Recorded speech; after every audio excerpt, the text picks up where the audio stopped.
32 years after Namibia's independence, the question of land still remains a hot topic. In March of 2019, the Affirmative Repositioning movement petitioned Parliament.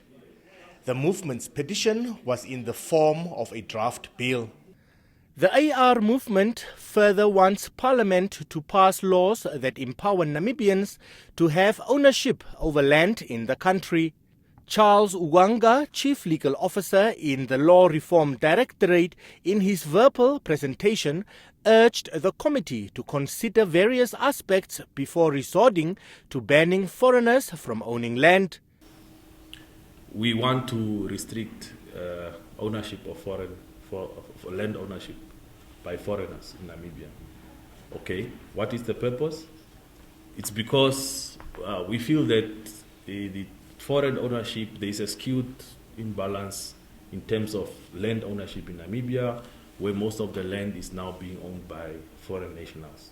And it therefore puts Namibians at a disadvantage because they are unable to access land because it's being taken up by these foreign nationals. So if that is what we are defining as the mischief, then now you would say, okay, fine, how do we then make sure that Namibians get?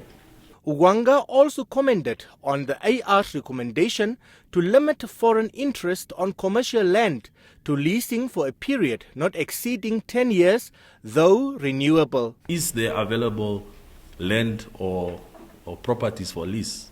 I mean, investors will come and they would want in local authority areas, for example, land in commercial, in industrial areas, and there is no land available.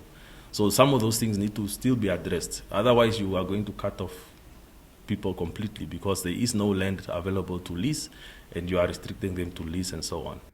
Chairperson of the Parliamentary Standing Committee, Chekero Toya, while urging the Law Reform and Development Commission to review any flawed laws, noted that the current process was meant only to obtain stakeholder input, stressing that there were no rights or wrongs. And in terms of this consultation, we really want to have a broader understanding because we now in power, we must determine our own future.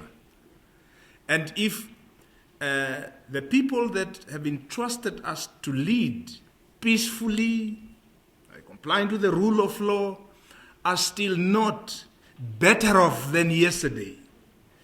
That's what we need to understand. This is like, we need retrospective.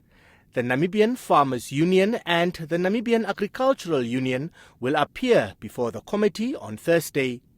Emil Sebep, NBC News, Windhoek.